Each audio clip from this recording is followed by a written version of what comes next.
keep an eye on it. Ladies and gentlemen, before I start today's meeting, some of you may be aware that an ex-councillor and very well known local gentleman has paid considerable service to the town, named 10 Guilders, died recently. And in tribute to that, I think, if you wouldn't mind, we'll stand and receive a minute notice. Thank you.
Thank you, ladies and gentlemen.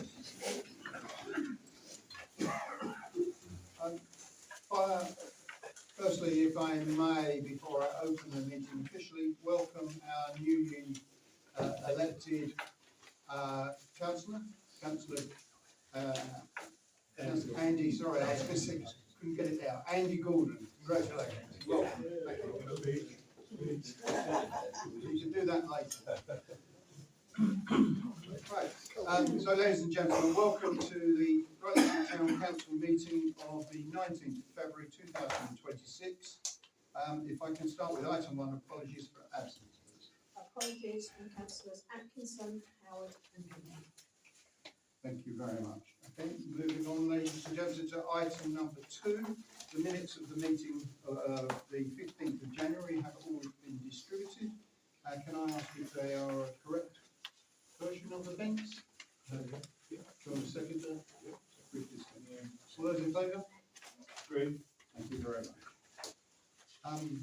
I have no major mayor's announcements at this time, so I shall move on to item 4, declarations of members' interests. Are there any? Thank you very much. Therefore, Alan, moving on really quickly, we'd like to maintain the momentum, Alan. Oh, you're walking slowly. Okay, can we sit here? You may, of course. Andy, nice to see you. We've worked together on a couple of other bits and pieces there with Regatta, so I know what he's capable of. So that's good. Gentlemen and ladies, unbelievably hectic week, month. I'll skip straight through to the nitty gritty of the year, if you like. Just my item number 5, which is the full ECC council meeting at Chelmsford. In many respects, it's the most significant meeting of any council, because it literally sets the budget. Even more significant because it's setting the budget before the same year as an election. So whoever comes in to run the council after May will have the budget from somebody else. So these are the key points, and of course it reflects to every council, whatever you're planning, whatever you want, if there's no money, there's a problem. So budget setting, the Essex budget is £2 billion, that's 2,000 million pounds for the next year. The increase is 3.95%, which is 1.95% to general expenses, plus 2% to adult social care. So that this is below the magic figure of 4.99%, which the government will allow you to go over. But if you go over 4.99%, you have to have a referendum in the council, in the public. Obviously, that's the increase. That increase, the 3.95, relates just to the ECC element. 10 new district council will be doing their precept. They did it last night, did they? Or would be no? Tuesday. Obviously the parish will do whatever they want to do.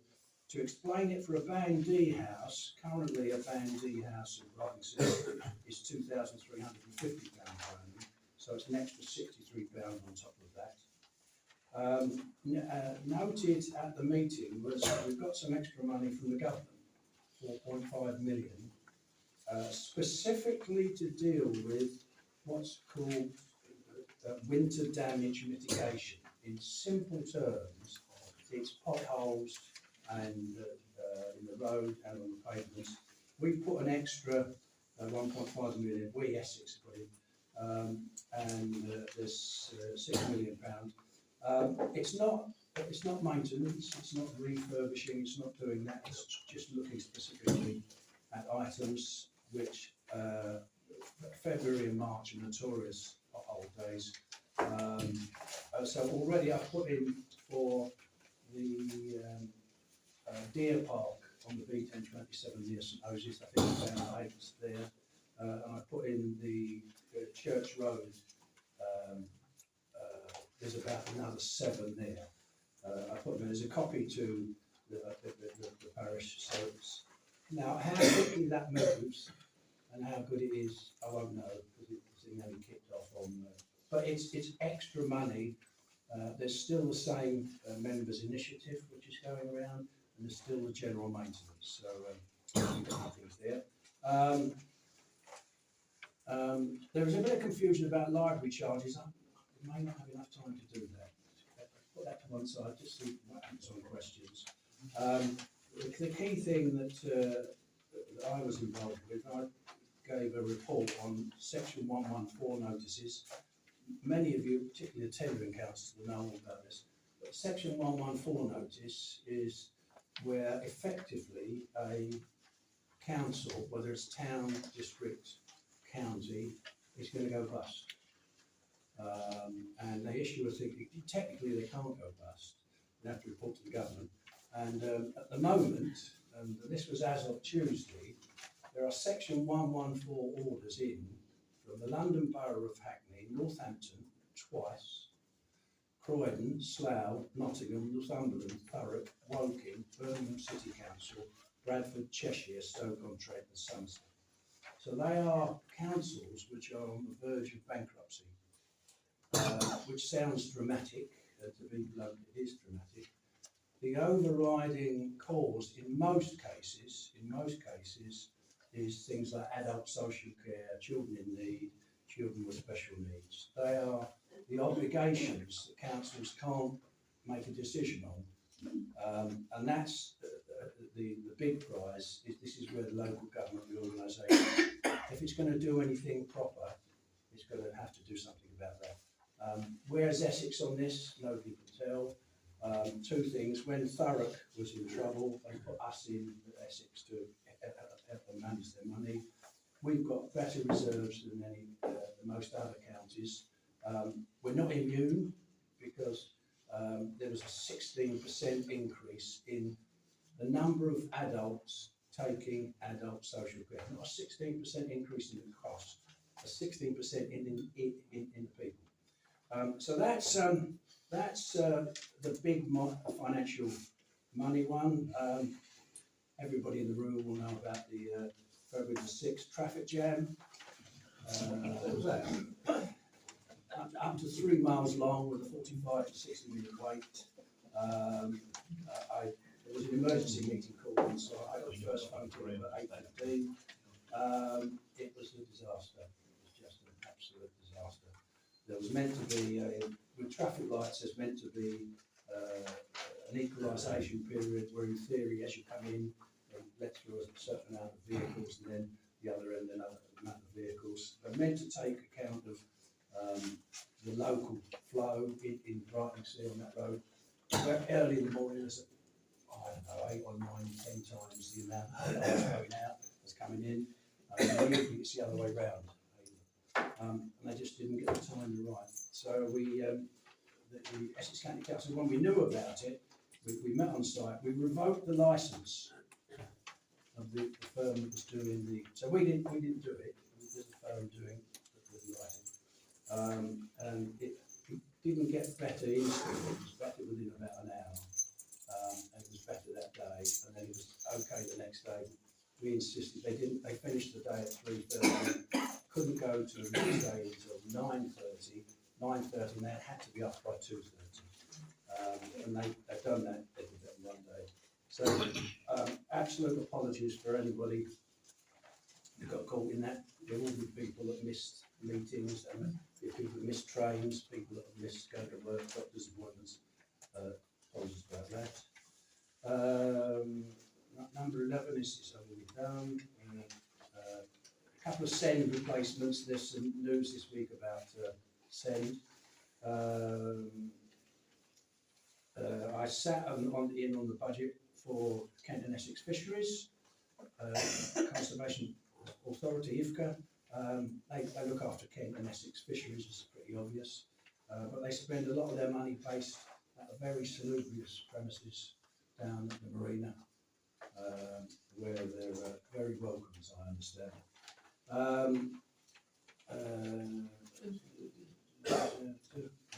think, and the only other thing I've got is a bit of breaking news. It's not good, and it's about Lime Street. Lime Street, there is a problem. There are two problems. One is one of things being parked, and the other one is that today a resident has issued a section 130 notice on Essex County Council. I didn't know what a section 130 notice was until about 3 o'clock this afternoon. It's under the 1980 Highways Act, Protection of Rights of Way, and a resident can do it. It then puts the onus on the county council to do something. The something can be nothing. If you remember the original discussions regarding public rights of way, was that there is a public right of way. It is passable 100% of the time, even with people apart. And that was as far as it's an unadopted road, so it's a problem. But there's just a couple of people who've got their heads in a difficult place. That's all. I don't know what to say. I don't know. But it's actually gone way over my head because it goes straight to the top of Essex County Council. And I think I've got enough time just to get the library thing. There was a demo. Can we go over to Lime Street just for a second? Oh, okay. So how do we know progress? What's going to happen next? Bluntly speaking, I have no idea.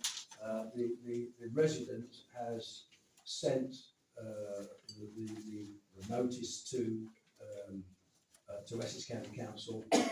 That will go to the legal department, and the legal department will come back. So far, the legal department and the guidance from Essex County Council is that they along with a lot of people in Brunksea, have been happy with the position as it has been for the last 50 years. It is an unfortunate individual clash of personalities, and it will end up in court.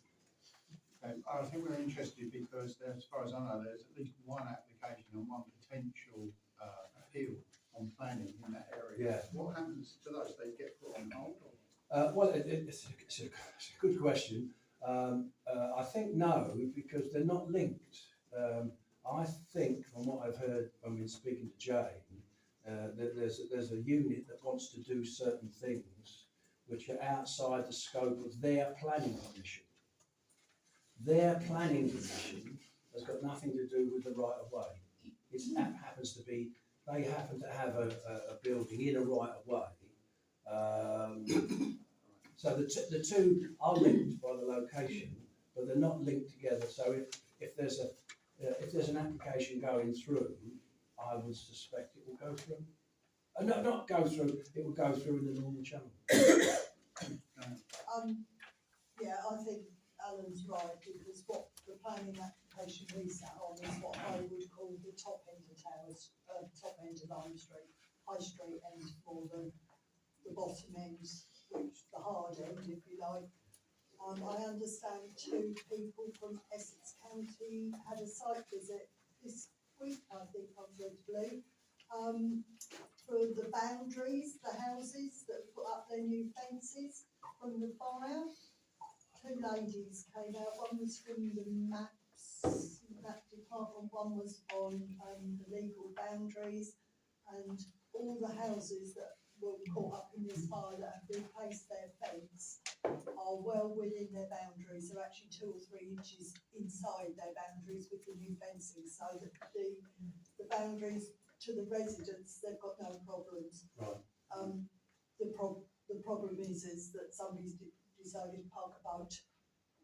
They've also widened their gates, taken out the public footpath sign, I've been told today, and put his gate post into it, which might be interesting to go and have a look, well, it's not quite so muddy. Right, okay. So I think I wasn't Alan's aware right. of the visit, the site visit. So. Yeah, I think Alan's right, it's 2 separate issues. Okay, thank you. So, can we have? Can I get rid of the library thing, is it? Yes, please go. Okay. We had a protest at County Hall. So these are the facts.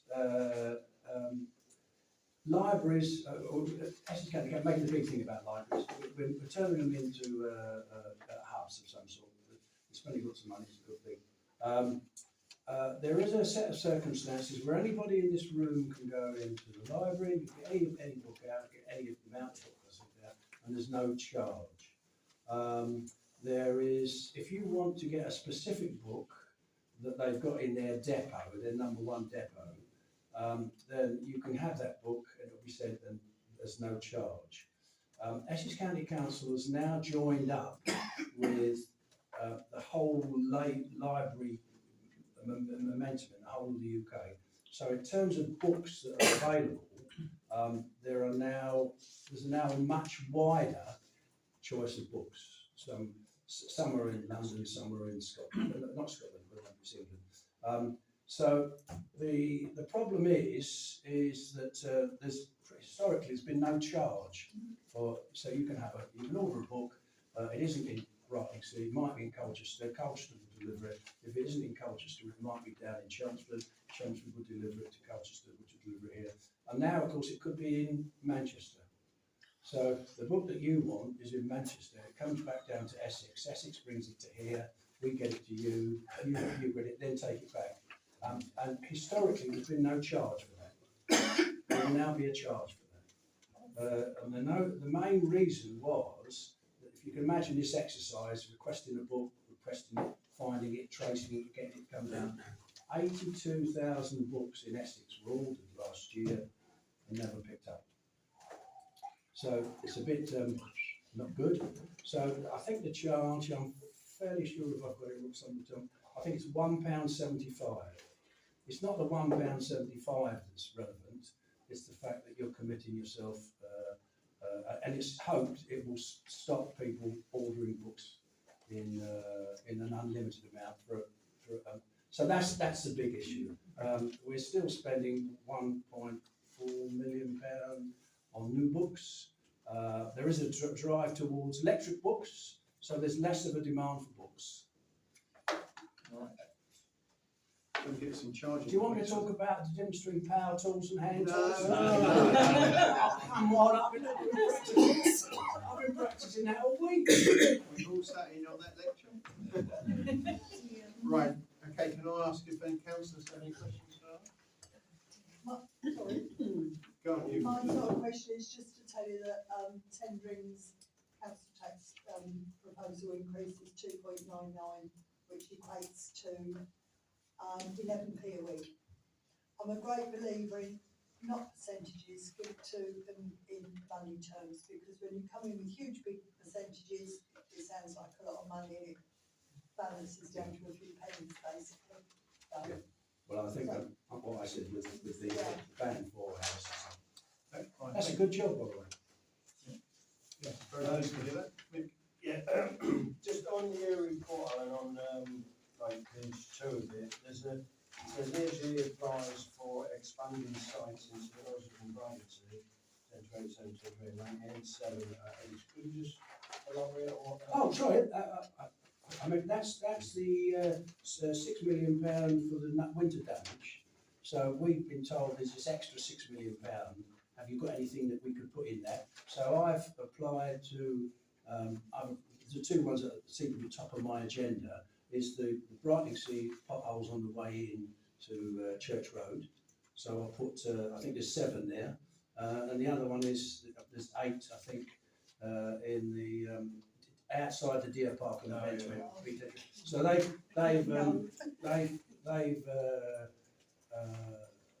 they're expanding because what's happening is that daily they're getting worse. Funny enough, the clerk from St Osyth went out, and some of the potholes have stuck from when they were repaired 6 months ago. And what's happened is the other side of the repair has gone. So it's it's just an extra thing. Yeah, I mean, it's a bit like doing a slalom in the Winter Olympics, probably. Yeah. You have to go, and it's getting quite dangerous, as well. So I noticed in the clerk's report there, in the agenda, that there was, on the highways issues, there's a large sinkhole outside 61 Corn Road, reported in November, escalated by you, January 26th, has got worse, team out same day. Now, that shows that, you know, you can get things done, when the problem is there and it's serious. And I would say that there are a number of potholes. Now, I don't want to go into what's a bad one, a terrible one, or a really bad one, right? So we're here all night. But everyone knows who drives from here to Clacton or here to Colchester that there are certain spots where you have to avoid. And that in itself can cause reckless kind of driving behaviour. One in particular, as you come past the sign coming into Brightlingsea on the left-hand side, if you can't really go into the middle of the road because there's traffic coming the other way. So if you, I mean, I'm pleased to see that you have got some commitment to address the serious ones coming into Church Road and that. But if there is a situation where you can escalate something and get team out the same day, why don't you do that more often? And I don't want a big long-winded explanation about why like it's a death of the ball and all that. Yeah. But it does seem possible for that to happen, as you did when you sorted the traffic lights out. Yeah. I just wonder why you don't do that more often. Not enough money, not enough people, not enough crowds. I'll do. Okay, Thank you. is there any other councillors who want to ask you a question? Oh, sorry, and hedgehog signs are here. Yeah, well, the town council for supporting that. We'll be sending the bill to the next. Okay, if no other councillors want to, I'll open it now to the members of the public that wish to ask Alan a question. Yeah, I've got very short, Alan. Can you No, you're not. No, I'm not sure. Can you find out for us about when unitary authorities come in, you're going to have strategic planning boards. Everyone is, and there's got to be a timetable for them to be implemented before 2028, because after the elections this year, you've got the elections for the unitary council, and those unitary councillors really got to be trained up on how this is going to work, and it's going to be linked in with the mayor and the strategic planning. And what I read, and I think I understand, like Sadiq Khan, the mayor will be able to call in building projects as low as 150 houses and just say, this is what's going to happen, but I'm not sure about that. That's all I want. Not tonight, Alan. I don't expect you to. That's a good question. I don't know whether there's anything from tendering.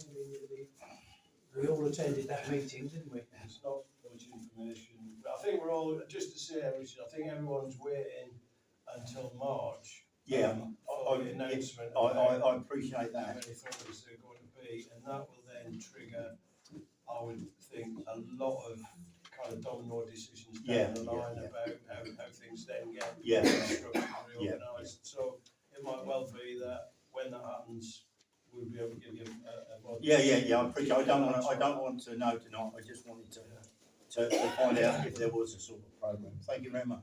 Thank you. Is there any other questions? Yes. Hi, Alan, we spoke earlier on, Paul. Oh, yes, sorry. Regarding Lime Street, whilst you're waiting to find out what can be done about this section 130, Yeah. what is can something happen in the meantime to get the boat moved? Okay.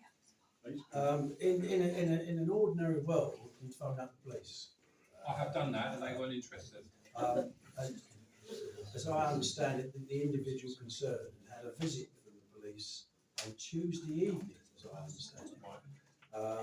And I happened to be the next person he phoned, so there was a bit of a.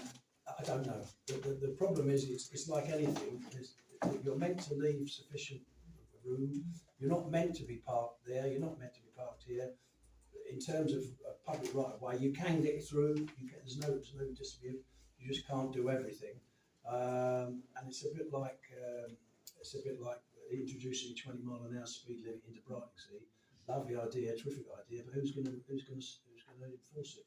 And that's the problem. Is at this moment in time, this section 1380 is a step towards a resident making a decision which they will take to the county, and the county will make a decision that what they will and won't do, and they may well come back here, to be honest, because the obvious question is to say, we've had this complaint from a resident that this.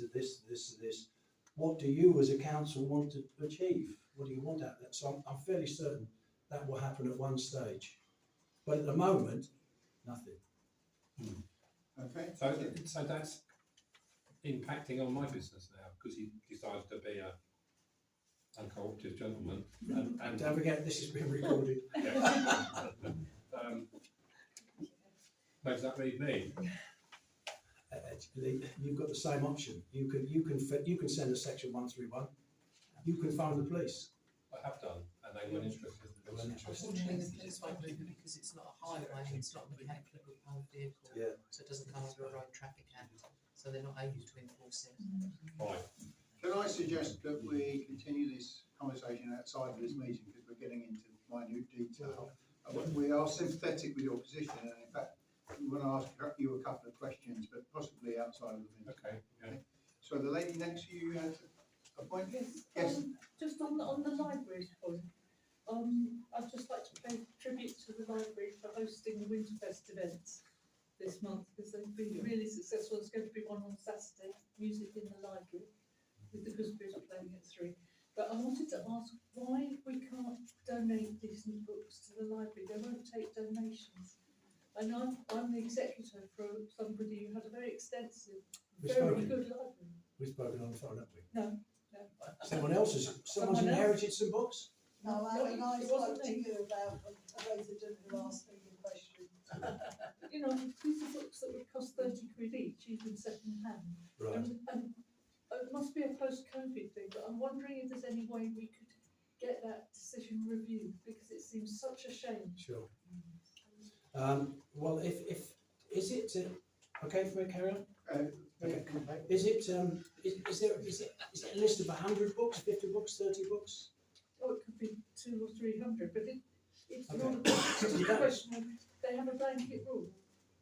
No Okay, donations. yeah. If you give me a list of what you feel be the most significant books, then I will just get them to think again, because coming with this this new selection of library all over the country, we may not want it, Essex may not want it, but some of the others may have a different view.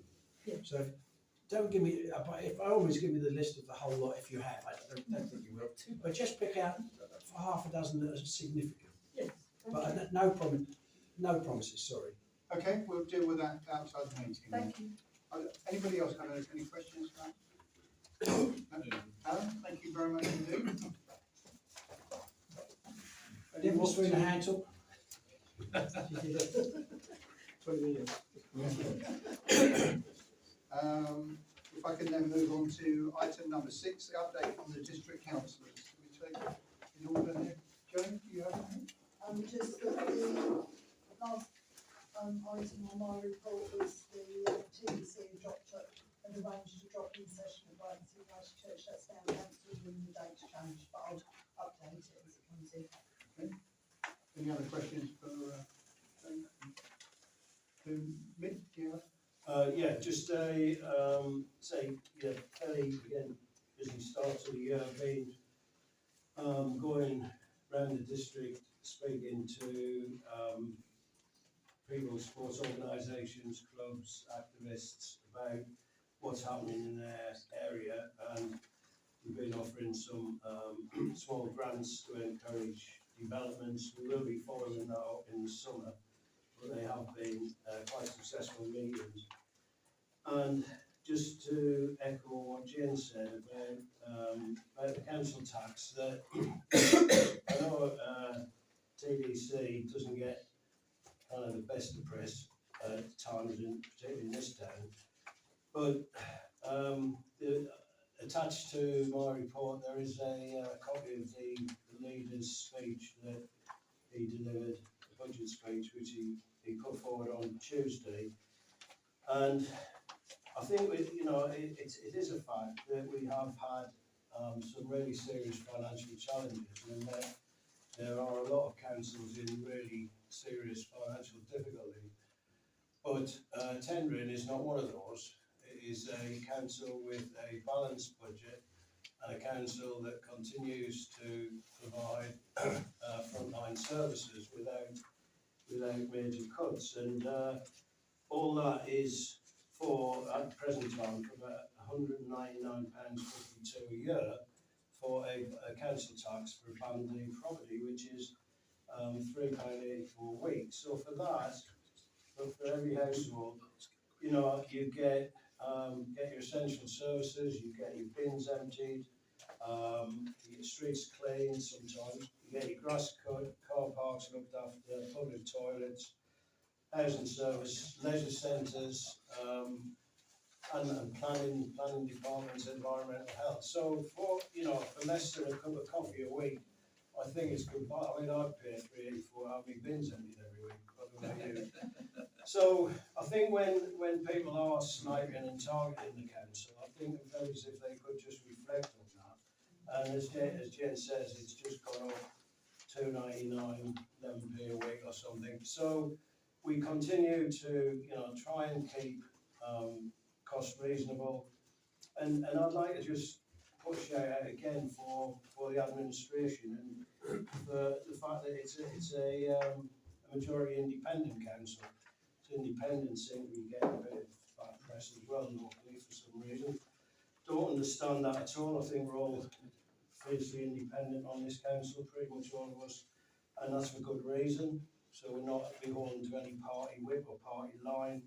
We can represent our town and people, in our own way. So I think that's, it's commendable. I would, commend the budget. We had a speech. We had no opposition to it. There were a couple of questions and abstentions from the Conservatives, but even the Reform councillors voted in favour of our budget proposal. So there's a consensus in the council.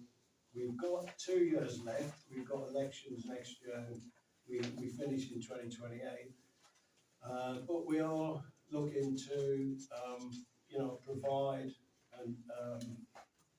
resilience within all our facilities. And you will have seen, perhaps I seen me standing in the sports centre, targeting £2-3 million spend. Yes. That's come from previous government, from Rishi Sunak's government, I believe, gave £20 million to Clacton, and it takes a long time to spend 20 million, funnily enough, and procurement, project management, etc., etc. So there will be a lot of projects coming through this year, leisure centre upgrades, play zones, and that is all for this district. That money was ring-fenced, earmarked for those projects in Clacton and Jaywick in particular, because of their particular levels of deprivation and social issues. So I think we should be really, pleased with the performance of the district council. I know we don't get it right every day of the week, we don't get every service right all the time, but I would say that we stand by comparison to pretty much any council in Essex, and certainly in financial and economic management terms. And we hope when the unitary does eventually come along, that we will leave Tenrin in a very sound position. And that's my run for the night. Thank you. Thank you. But I was just gonna add, something else, to what Nick has just said, and it's really, associated to the council houses, and their rent will go up 4.8%, which again, everybody takes a deep breath. But it's working out on average £108 a week. If you can tell me you can rent a big council, a big house for just over £400 a month at the moment, you're laughing, aren't you? But this is really to carry on with the major repairs and the disabled grants and things, and upgrades to heating, electrical and things, and the new builds that they want to do. So I know, as I said, people take a deep breath when they see 4.8%, but £108, you know, just over £400 a month to rent a house, when they're £1,400 normally, so, and that's sort of going on with what Nick said. Yeah, no, I read the leader's group budget speech with interest, and thank you for including it. And, you know, I do think tendering is well run, and I think Essex is very well run, to be honest. I always look for cost savings in all these budgets. We hear about cutting increases to reasonable levels, but what I'd love to see is where they've actually saved money as well, because, you know, with all due respect, there's always trimming to be done to budgets. The interesting thing I was looking at down here was one of the things I am proud of is our sports and activity strategy. Through the strategy, the council secured 3.2 million of external investment to deliver 5 new sports and activity facilities across the district. Well, that's wonderful. But how much of that's coming to Brighton, you see? I mean, we're in Brighton Just to Council. explain, Rick, that a lot of that money is earmarked I for know. ring fence for Clacton I know. because of their particular needs. Now, if we had the levels of deprivation and social problems that Jerry has, then I'm sure that some of that money would be allocated here. It's not a question of sitting around with 2 million, 20 million, however many million, and actively not spending any in Brighton. Trust me, I have tried my best to get it, and we are currently less than well served, I think, with a variety of sports clubs and activities. Yes, the sports centre funding was withdrawn by the previous Conservative administration 4 years ago, and that has proved incredibly difficult to repair the damage that caused in terms of the relationship with the Sigma Trust. We're now in a position where we cannot negotiate another joint use agreement because we can't commit a unitary authority to an agreement that they may not wish to honour. So we are, this year, we are looking to provide more access to more facilities at the sports centre under the umbrella of Tendring District Council. We have, the last cabinet meeting, I got £200,000 of funding from Sport England, which is to provide 2 facilitators for the district. And I'm hoping that they will come to Brightlingsea for set periods during the week and offer residents access, because I know how difficult it is to access the Sigma Trust facilities. We have had investment in Brightlingsea from tendering. We had £80,000 and £90,000 after the surge when they repaired all the changing rooms in the line road. That was done under the Tendring District Council insurance panel that paid the excess.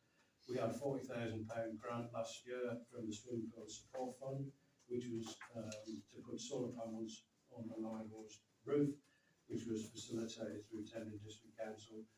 And as I said, they do provide a level of basic services to the town for a very reasonable council tax. I know sport and activity, again, gets a bit of a bad press, but I feel that there is sufficient access to the facilities if people want to put the effort in and form a club. I know it's more difficult now, but we are looking to make that easier this year. And it's not, you know, if there's a capital spending project in Brightlingsea, then come to come to me, come to the council and say, we want 1.3 million for a indoor swimming pool or for a paddle tennis court or whatever. You don't ask, you don't get. And the problem with saying we never get anything is that you don't ask, although I do ask a lot privately, there is no councillor come forward with a structured, costed plan for a sports upgrade facility in this town. And you don't just get handouts, you have to come with a business case, you have to come with a plan and need. And that is what is going to be, I'm trying to do that in the next year, because as I say, we've only got 2 years funding left. And I think you have to respect the fact that I always try and do my best to Brighton, I'm sure you do. but you will not get part of Rishi Sunak's 20 million, because civil servants came down and went to Clapham and Jaywick and said, you've got to spend it here. As simple as that.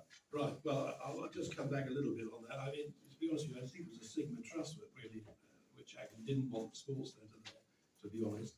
What we need in this town is sports facilities, grounds. That's what we're really lacking.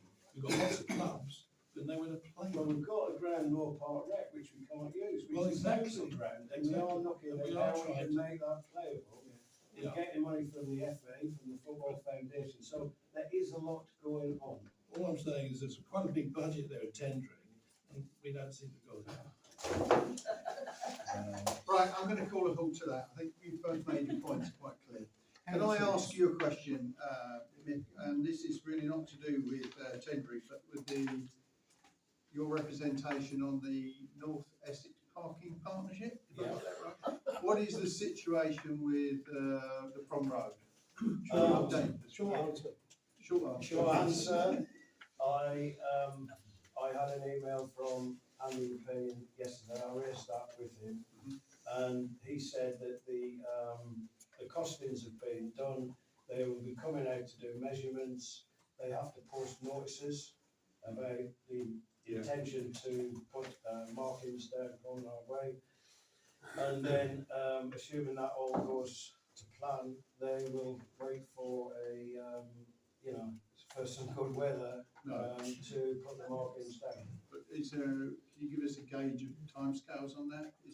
No, I can't, because like a lot of things at the moment, there's a lot of disruption.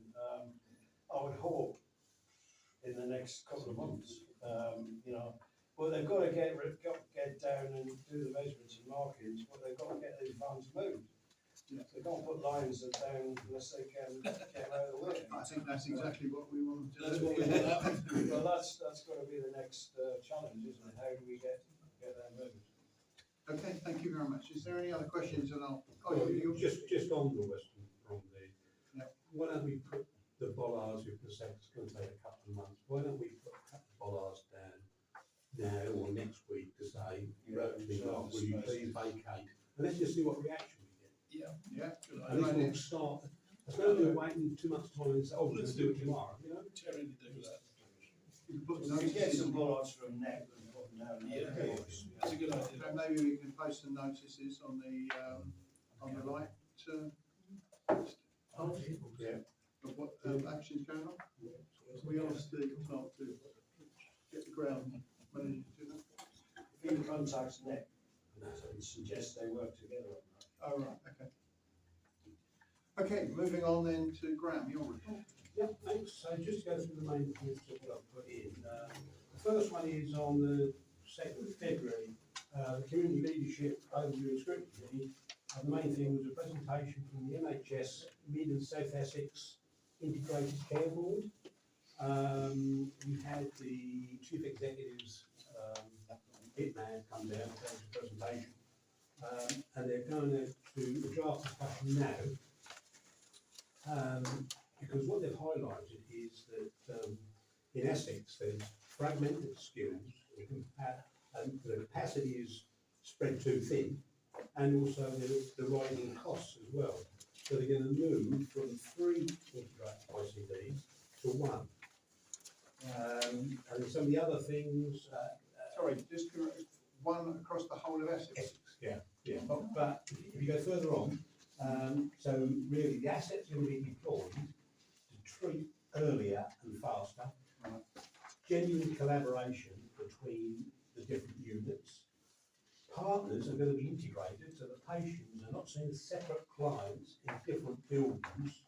They're seen as, you know, one entity rather than going from building to building.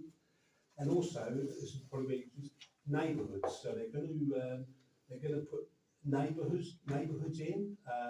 For instance, they're going to use data to understand the population needs, and they're going to target interventions to support people to stay healthy, and that will link in with the health and sports strategy we've done. Doesn't like to link up.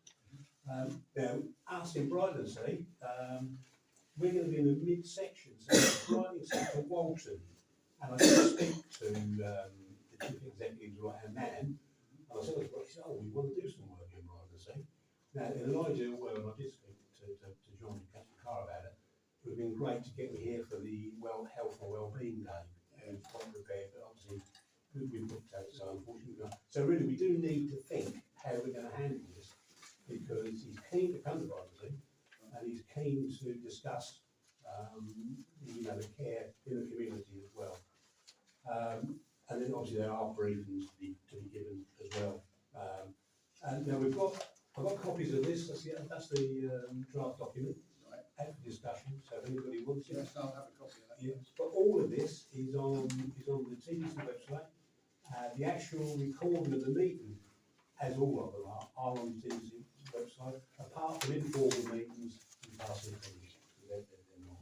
So that covers that. And then we've got town and parish standards committee. There was a meeting last week, although I wasn't there in person, but I watched it on the Teams. And they've also just brought out a press release. It's about social media and councillors using social media. And I honestly think that we need to have a look at this. We've got the report, which was from the monitoring officer, and also they've referenced a case which has just been finished actually.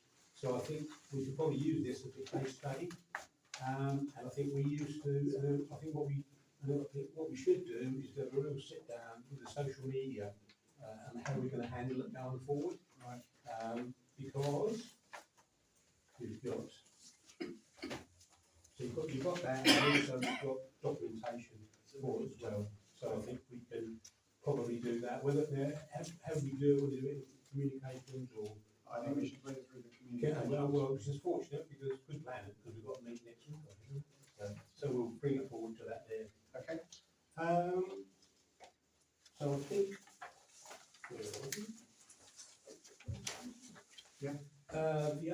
So that was that, and then also I was in a webinar on A1 AI and governance on local authorities as well. And the gist of it is there's a lot of people there from like Nottingham Council, Norwich Council, and Norfolk Council. And obviously AI is moving at such a pace now. But you'd be amazed how many councils are actually using it.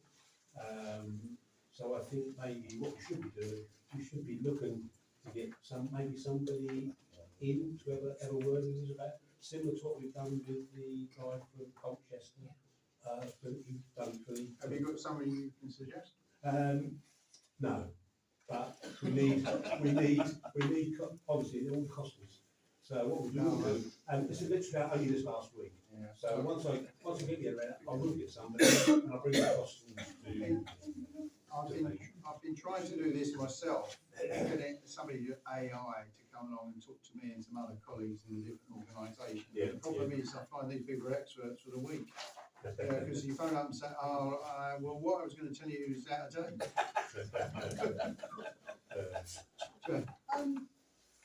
I'm just going to pick up a bit on the town and parish councils. The headline is town and parish councils urged to take action to ensure councillors follow social media guidance after standards investigation. Would it not be better to ask Lisa or somebody to come down like she did before, because we all read things and all think we know things, but we all think it's different, don't we? whereas she will give us or somebody from Tendring will give us the actual guidelines on what we have to follow as councillors. And going on that, I'm sure,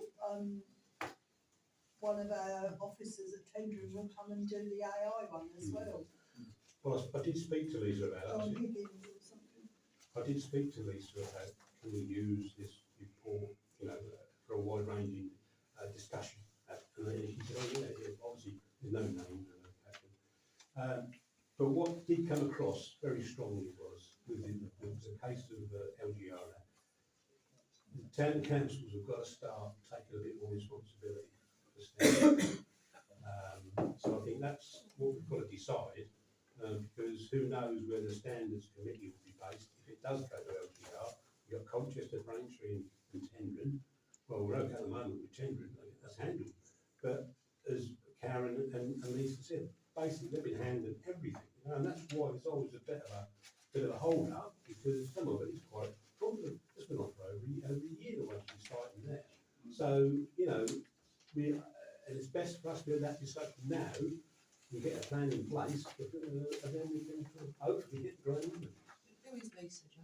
She's the monitoring officer, she's the legal side. I agree, we do need to sit and update it, but we all interpret things differently.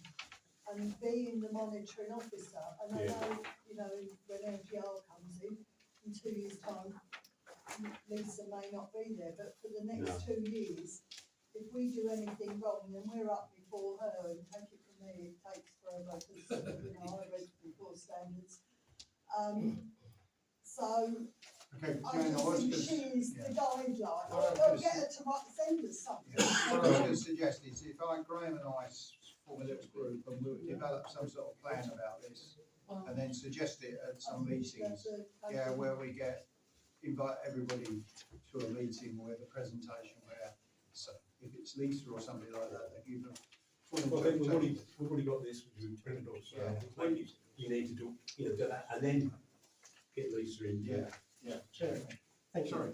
So there's a couple of things. First of all, the communications are agenda in item, the next communications thing for debate as to our current social media policy, which has been passed across on our last one to Tendring District Council to Lisa. She was quite happy with it.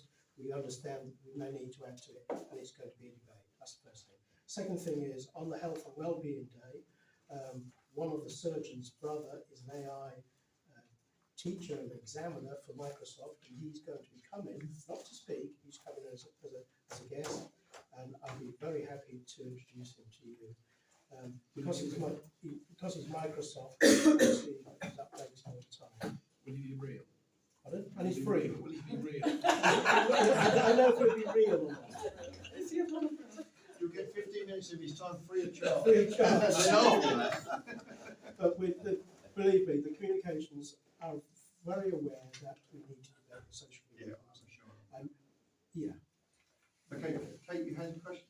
I think, and John sort of stole my thunder a little bit, part of our plan for the next communications meeting was to sit down with all the information that we learned from, I'm sort of going into the communications report actually, but was to sit down with all the information we learned from Sam Leopard, who was the chap that came from Colchester Council, to talk to us about how to set up an account, what sort of stuff we should be posting that gets the most engagement, all the tips and hints that make their social media, Facebook, we're not doing Instagram, we're not going into the world of Instagram, just Facebook, such a successful Facebook account. And we were going to sit down and review that in line with our current policy. And then Graham's obviously brought forward this policy from Tendring, and we would review it in line with that. But I think it would be a much better idea for us to sit down and do our bit, and then ask Lisa to come in and review it and see where she goes. Bite size. And praise where it's due, Chair, Councillor Mitchell arranged that visit from Colchester. And we're grasping the. Okay. I think then the suggestion we'll all meet together in the context next week. Okay, not off the hook yet, Graham. I have a question for you that I know you've taken particular interest. In fact, I did ask you, but I'm not sure if you were able to get the information. The Veolia contract, refuge contract. can you tell me, it's been renegotiated, when's the renegotiated contract being implemented? First time. The 1st of April this year? All right, okay, that's one. So, I can just add a little bit more to that, if you like, because we've had, we're doing a survey now, trying to do a survey on where all the bins are. And I've spoken to the corporate director of Tendred, who has just said, we need you to come down and we need to talk about where we put bins and where. And I've been speaking to Lisa as well, from the refreshment bar.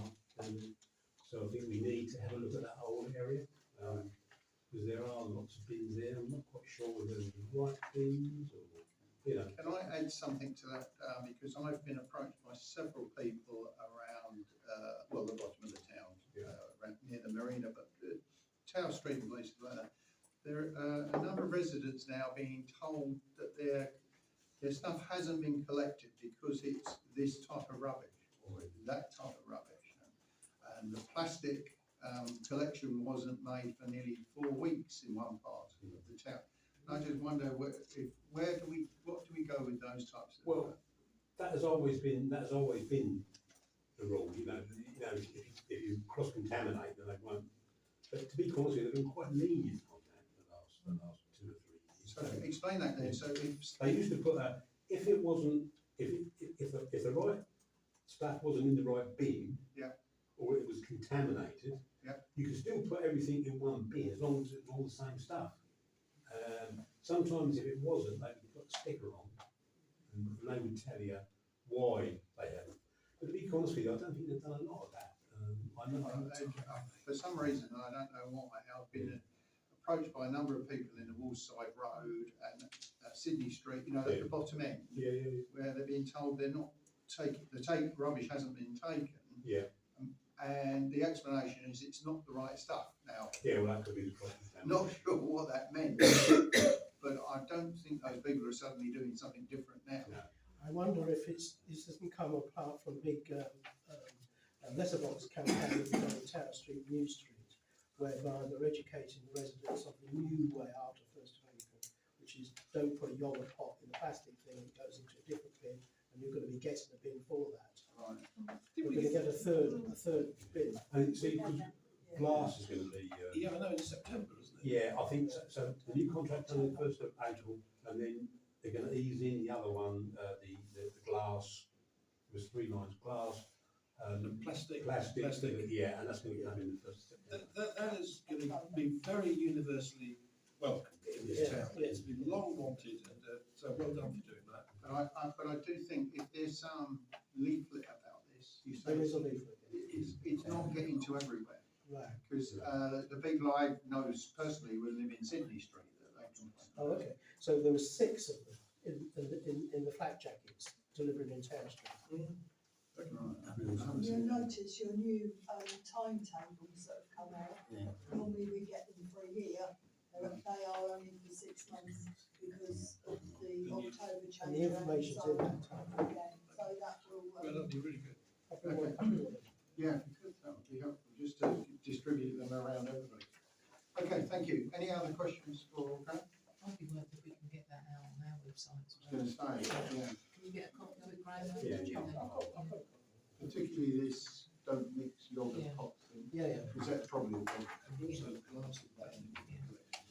Okay, if I can move on therefore to item 7, the teams reports. If I can first ask, take the facilities and communities. Okay. The Facilities and Community Assets Team meeting took place on the 5th of February. We had apologies from Councillor Barry, who was unable to make a meeting. Lots was discussed, I think it's safe to say. We had quite a chunky old agenda. Has everybody had an opportunity to look at the recommendations on the page? I don't think really I'm going to go through everything individually that much, other than. Sorry? Could I just ask for a slight amendment to the Waterside Development Strategy on number 6? Because we agreed it in principle, but we also should have agreed to send it on to the Brightsea Harbour Commissioners now for them to discuss it and get their comments. If that's all right. Okay, everybody happy with that? I'm not sure whether that's actually gone on to them, is it Tracy or Audrey? Did we send it? Not yet, No, we because don't that know. goes through here, Right, that's what it needs. oh, we ratified it, yeah, okay. Okay. I was just going to very briefly just talk about the dolphins and the heritage pier, if that's okay, 'cause I think that was what most discussion was around. So, as you can see there, the document provided by the Harbour Commission was in relation to the dolphins. Everybody know what dolphins are, not whack whack whack dolphins. Is that the noise that dolphins make? I don't know. Whack whack whack. The metal, yeah, the metal structures at the end of the pier. Apparently they're falling to pieces. The Harbour Commissioner seems to think they are some sort of obstacle to navigation.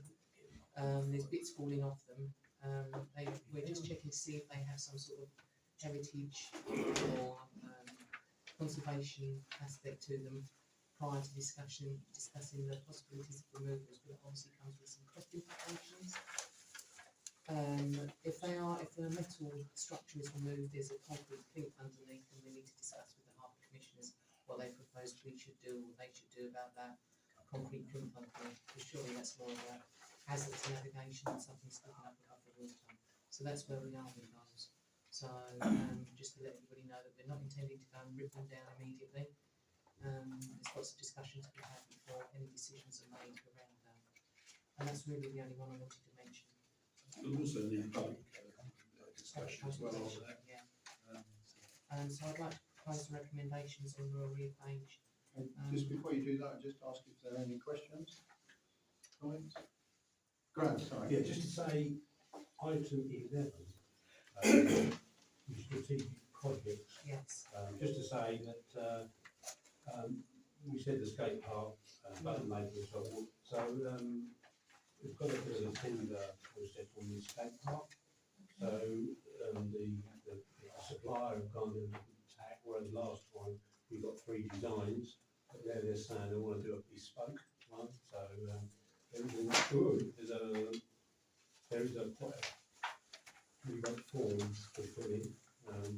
So maybe we'll go through You and that. I can sit down Yeah, and go through I that think together. be involved as well, so maybe Yeah. we just go through Yeah. and then just bring it forward to. Yeah. Can you circulate the design they're proposing, Ray? to everybody? Well, no, because they did circulate 3 designs last time, Right. but now they will do a bit more bespoke, so it's Okay, not so to us that's anything what you you want, What do you want? what you want. Okay. So, it's not. It's an agreement to put forward Yeah. a project, isn't it? It's not an agreement to go with forward. Sorry, So it's got to go through the process. Yeah. Process, yeah.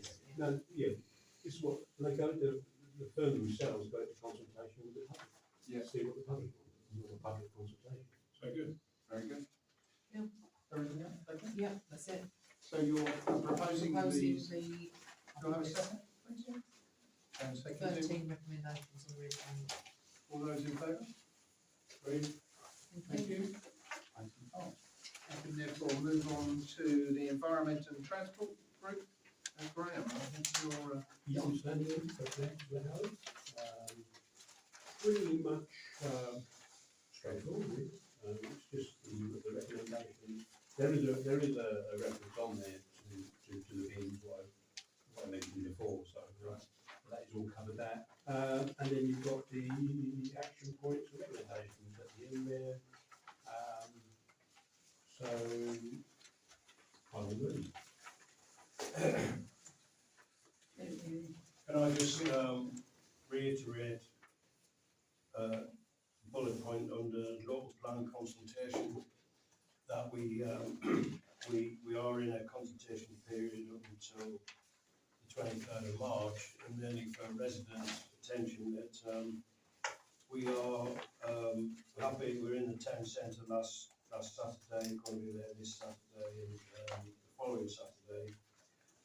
But there is an important roadshow presentation here on the 26th of February, Thursday the 26th. I just make a plea to come along and speak to officers, look at the presentation, and then compile hopefully a considered response to the consultation. And I think we are looking to have a session here for residents to discuss how to submit a representation that will have as much, clout as possible and be as considered as possible. So look out for that. And I wasn't written in last Saturday, but I'm sure it's going to be this Saturday. It So. will be, it's my turn. I'm not there yet. And come and talk to us, any resident, anywhere, if you speak to councillors, because this is an important, whilst it is a draft of a proposed local plan, it is important to make a representation drawn. And you may have seen other areas, one area has got a petition on it. I think it's Thorpe Sorgan, petitions are the way forward, to be quite honest in planning terms. But a lot of areas are organising and getting some representation into this consultation. So we need to be as forceful and as numerous as we possibly can on that. So please come and support us on that one. Can I say that Mick and I and some others the other day went through this the other day and looked at the website where we are meant to, as public, put in comments, and it's incredibly complicated. It still takes you back to the original. I mean, it's we're not even sure if it works particularly well. There was an explanation to Mick over the phone by one of the operators that eventually we seemed to make part of it work. But it is very difficult. So what we're suggesting is that whilst we're out there on the Saturday talking to people, but also any time during the week, if people want to make a representation through the internet, to come and talk to us, and maybe we can find another way of doing that. Because they will take input from other directions, not just their website. But I think it's important not to be put off by that website, because it certainly is incredibly difficult. I mean, I'm from the IT industry and I've been far way into it. I think just to say the difficulty is that the draft discussion document is 1,300 pages and it's about that thick. And so the consultation document itself tries to cover all of that, and we only want the 30 pages to cover Brighton Sea. So you have to dig really deep into the whole document to find out what is relevant to us. And so I think we can help residents with that, to navigate through it, and then hopefully to compile a response that will be taken into account by the planners. Yeah, well, I was going to say something similar, that if you find getting onto the website is difficult, it's very difficult, put it into a letter. You can put it in writing, don't just put, I don't want it. You've got to put the reasons, the infrastructure and the reasons why you don't want it.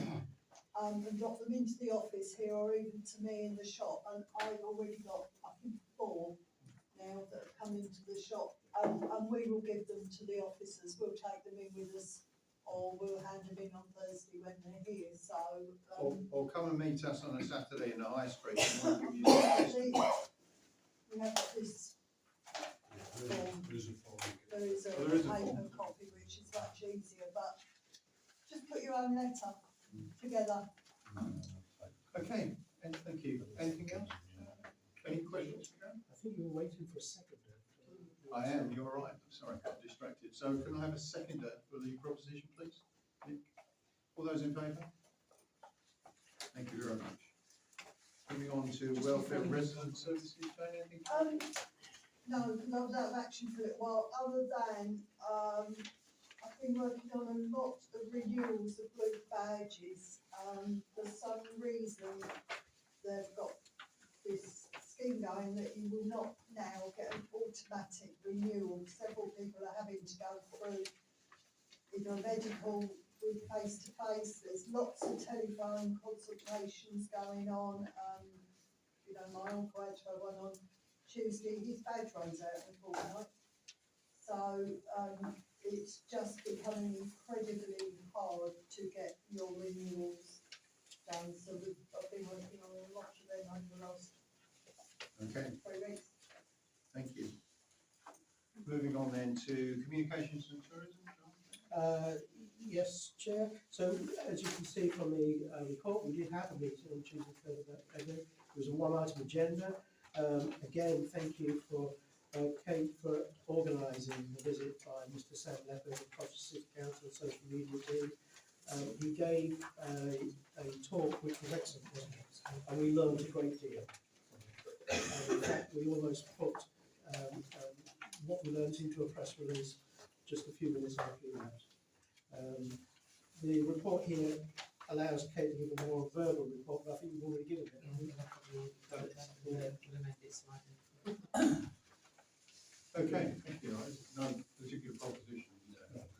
Okay, thank you very much. So if we can therefore conclude item 7 and move to item 8, finance. Yes, thank you, Mr Chair. Received the minutes of the finance meeting held on Tuesday the 17th February. Short report this one really, but a good meeting. We had a steady month, the reserves are holding up, so it's all good. And even the January income to expenditure was almost in balance, only around £2,000, which was nice to see. A couple of recommendations on 251 and 252. One's a change to audits, comes as part of 21 and 22. Anybody want to talk about that? They can. There's just 2 recommendations. Okay, thank you. Any comments? Move the recommendations. Oh, sorry. Graham. Yeah, section 106 monies, to the asset stream and environment, we need to put forward schemes. So we've already done that with the FCA, so the 3 items I mentioned earlier on. Yes. So my only concern is, I think what we discussed at FCA is that when you keep pushing more and more things in the pipeline, then what's going to be delivered?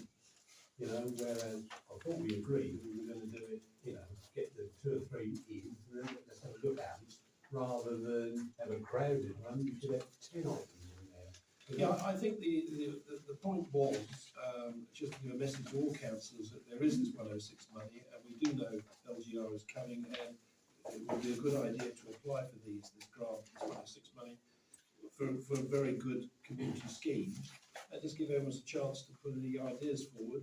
But I mean, we are aware of the ones you mentioned, and that everybody else has mentioned, but until we get actually a scheme fully costed, finance can't actually consider it, so that's where we are.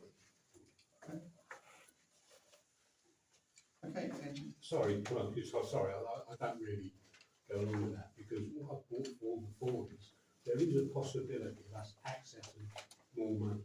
Yes. And similar to what Nick said, he said, about putting schemes into tendering. Well, again, by last night's full council, I wasn't here, so I did put a report in to say that I was going to, the questions I was going to ask at scrutiny. And again, the thing what's coming over is, where are your schemes? You know, what are you putting, you know, because I was going on, you know, I was saying, well, you know, we could do this, and we could bring in an investment fund, and they said, well, but where's your schemes? Well, I mean, And that's more, we're going to put in more and more schemes, and, you know, well, I just yeah, think with respect, you talked about the skate park. Yeah. Again, we've got no scheme actually costed in front of us. Well, no, because it's only just over 2 weeks ago, and they've done that already. I know. There are other schemes, and each council may wish to make a point about one. Graham, it's only fair everyone has a chance. It's all about delivery. It's all about delivery. So, you say there are other schemes, but on paper, this, I think, again, just to reiterate the point I made earlier, that if we had a costed and, you know, business case scheme that stood up to scrutiny, we would have a much better chance of getting funded. And you can't just go with a wish list and say, give us some money. I totally You know, and as that's similar with the 106 money. On a more general thing, there's the 106 money that is in tendering. There is a lot of unspent 106 money that sits around. So they are looking again to see how that can be used purposefully to kind of seed fund certain projects. So we actually are really very pivotal forward in our existence. I mean, we've got elections coming up next year, 2027. But we've got asset transfer discussions coming up, and some perhaps business, so it's going to be the ideal time to put a business case for facilities and assets in this town. We won't get a better opportunity. So I know that the individual teams are looking at schemes, but I think it's probably important to prioritise the ones that we feel have got most benefit for residents and actually really start pushing them rather than just, I'm not just, but having a wish list that we stick in the people's noses and say, if they came in here with £1 million tomorrow and said, what do you want? We wouldn't be able to say it. We wouldn't be able to tell them, would we? I totally concur with that, Nick. I totally concur with that. But until something's positive in front of us, I don't know what we just can't discuss it. I also am aware that 106 money doesn't, we may be able to get other funds from 106 money which weren't initiating from Brightlingsea, if the scheme is good. And we did discuss the boating lake thing. So I'm trying to get a price, an indicative price for that. I mean, there's all sorts of schemes that this town could do with it. And I think, and I agree with you, we need to focus on this now. Really, with the whole idea of bringing it up at finance was to get every councillor to focus on this. And I agree with you. It's a good opportunity for a new councillor. I would say, Yeah. to really get stuck into a project of some description. You're thinking of Spain.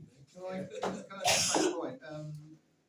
The schemes that I'm aware of that we're actually running with or waiting for quotes and things like that is the skate park, which you've got.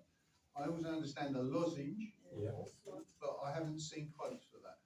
Yeah, we did put in quotes about 2 or 3 meetings ago. The issue with that is, I think we agreed that we were going to go to 106s for that. But the stumbling block at the moment is we've got Anglian Water on board to give a quote. We're trying to get a quote from Robbie Butcher, and he's been very reticent at the moment to come forward with a quote to do the work. And what I'm saying to Terry is, look, we can't keep waiting forever. So if we need a digger in there, then let's have a look at hiring somebody in, and we can do that. Because that has morphed on as well, because 2 weeks ago, there was an issue down there with the Winterfest, where they parked along the Lozenge, didn't they? Because of the overspill from the community centre.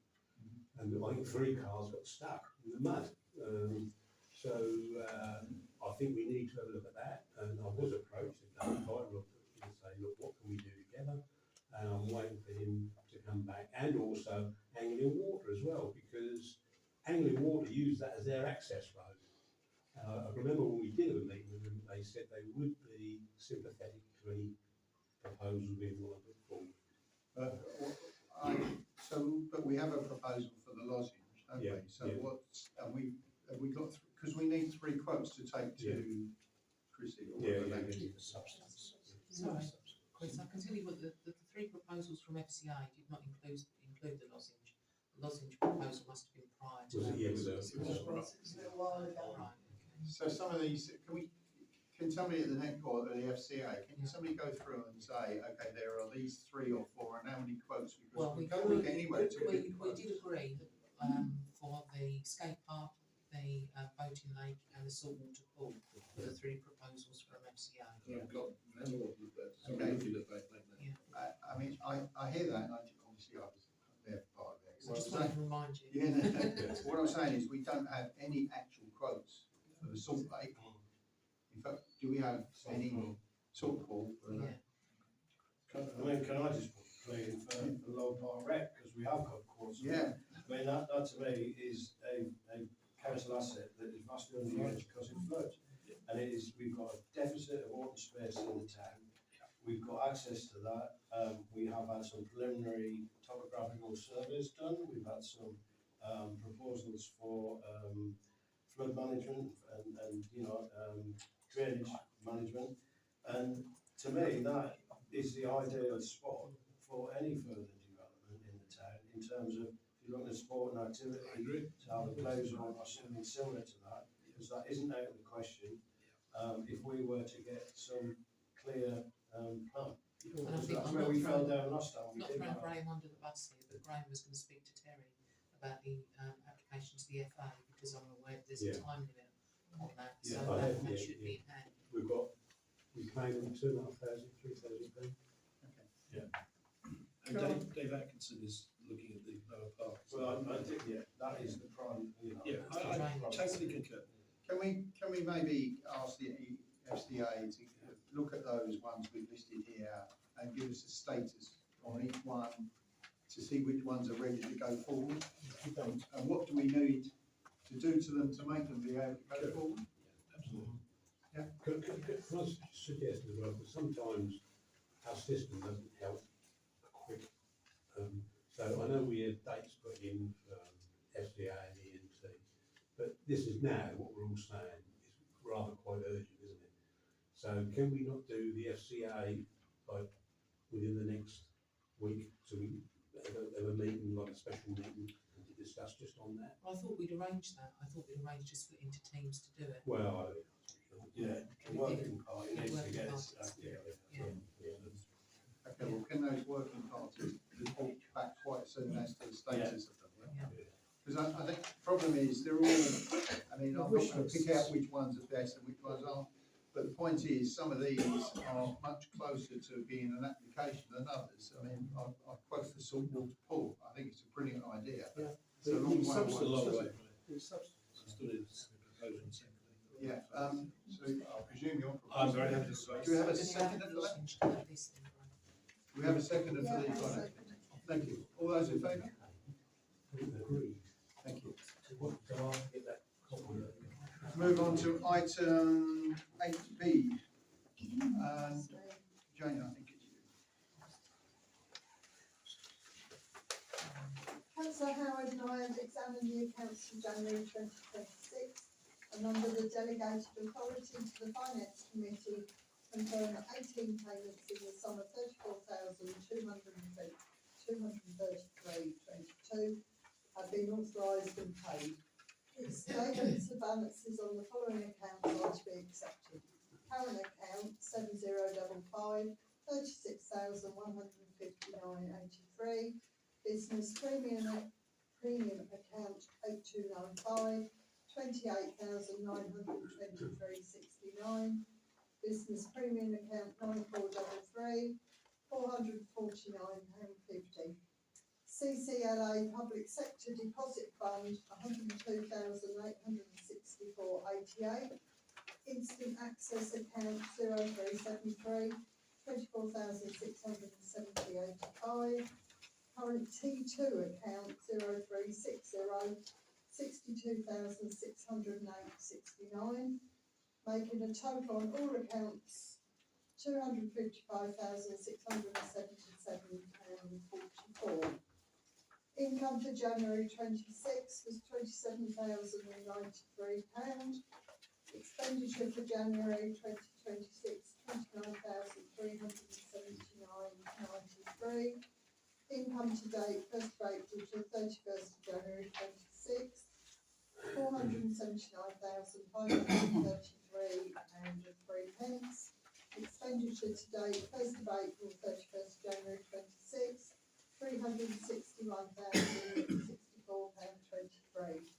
Employee payments paid for the month of January 2026 were £18,742.27 and Barclays card payments for January 26 were £257. Thank you very much. I need a second for that. Well, I'll second Yeah, that. Ruth? Okay, do we, all those in favour? Thank you very much. Moving on to item 9, Jean Howard not being, I will take this item. I think in fact I chaired one of these meetings anyway. You have the minutes of those meetings. Do they have the minutes of the meetings on the 17th as well? Yes, we will finish today. I'll take any comments or questions. All good? Okay, we're happy with those? Yeah. Okay, thank you very much. So moving on therefore to item 10, questions from the public. If I can ask the usual, when you stand up, please give us your name. That would help, particularly Andy, the new councillor, including. Ladies first, Yes, please, the lady there. Jane Paul. I just wanted to pick up on some points about the NHS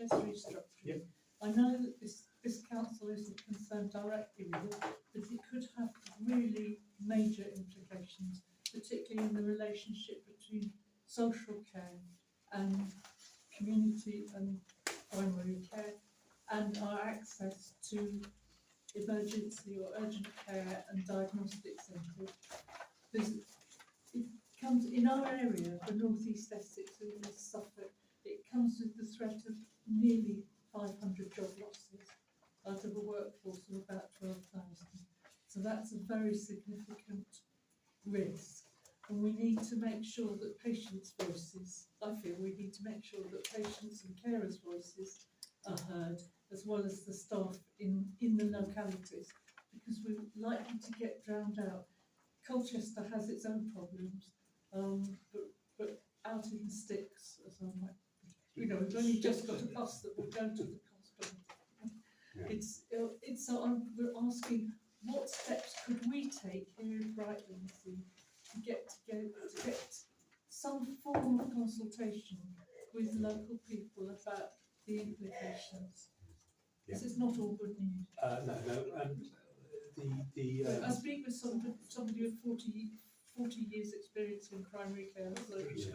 So the staff organisation, I believe, has already started. I know there's a lady in Brightlingsea who was a director of the Mid-Essex one, I think, if she's moved to Cambridge. So there is lots. I'll give you that. That's a draft. I don't know if you've seen it. No, I've looked on the website. Yeah, this is hot for press. Very lovely, Very expensive. very nice, thank you, thank you. Okay, That's really helpful. thank you very much. Any more questions? Yes, please. Richard, you? First of all, I'd like to say thank you to the 3 district councillors, because they've got a lot of work on their plate with this planning thing. And they do get a lot of unnecessary stick on social media from people who are ill-informed. But my question is about the last meeting. The information paper, which is online, states that there was a councillor who was under investigation. Yeah, they were allegations, and I stress they were allegations about a code of conduct problem. We had somebody from the council here. Can you tell me if the investigation is concluded, and when will we know what the result was? Good question. The question It's concluded and dismissed, Oh, that's okay. mainly Because he resigned. because he's not a councillor anymore. No, that's all right. Well, I'm going to actually add it, because obviously is guilty the right one?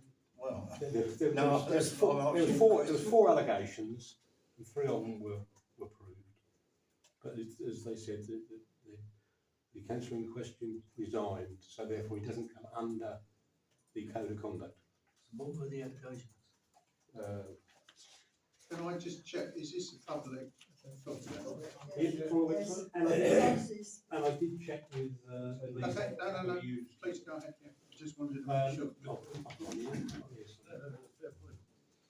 General conduct, respect as a council, harassing, harassment, discrimination, disrepute. They were the 3, I think, which were. That's all on the website. That's a load of cops, one. Yeah, and then use the position, but that I've wasn't. asked my question, that's all I want to know. Okay, thank you. Is there any more public questions? Malcolm? Yeah, Malcolm Morris. First one, Chris, your introduction to Andy, new councillor, I was a bit confused when you said he was elected. I got the impression he was co-opted, saving the councillor a completely amount of money. No. Well, it's election, I never saw any public election. It wasn't a public election, Can I answer this, please? Can I answer this? Thank you. So, the process is that a councillor resigned, as you're aware, and we tell the monitoring officer, is it? I can't remember which one it is, but the elections officer that we are missing a councillor, who then puts out an advert asking if we should have an election. If 10 people say we should, then we go to election. If we don't get those 10 people, then we co-opt. That's a co-op, no, it's not an election. But we've got 10 people that said we should have an election. So the next stage then is to ask for candidates. Yes. And we only had one candidate. So therefore, it's an uncontested election. Saving the council about 15 grand. Yes, very, very pleased about that. But it's, so, Andy here won the uncontested election, okay? And that is the correct process, and I, this happens to be a bit specialty of mine. Well, That thank is the you. process. If I may move on, if I may. Councillor Morgan, thank you very much for saying that Brightonsea need more sports areas.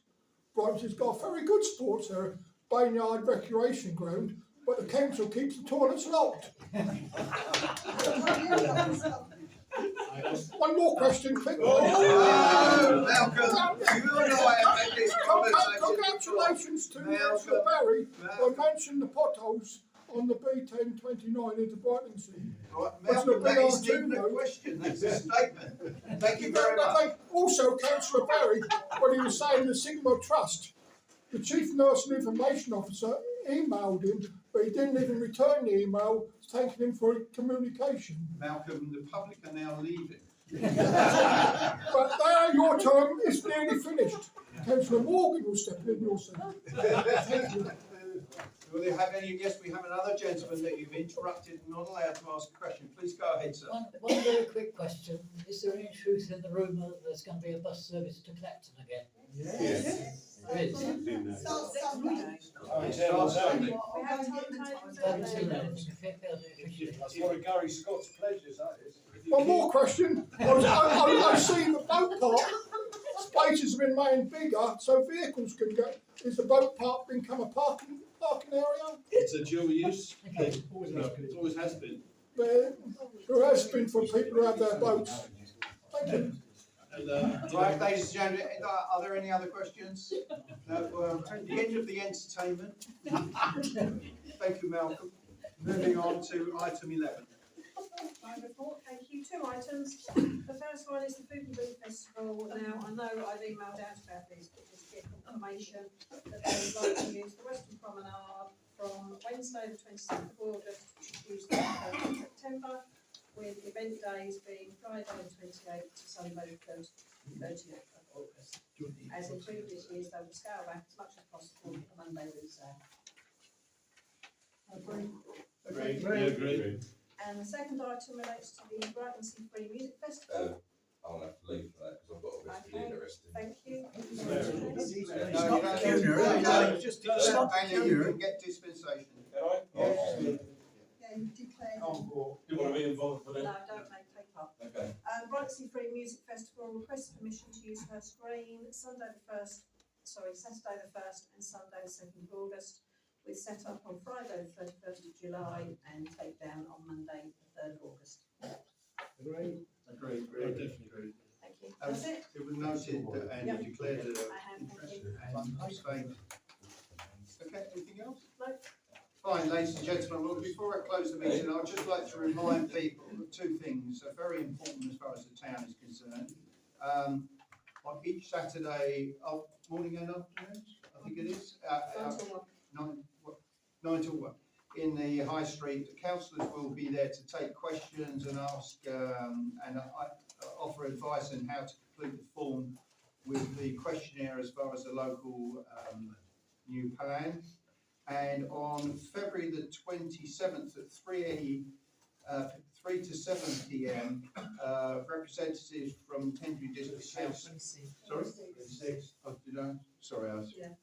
26, sorry, of February, between 3 and 7 p.m.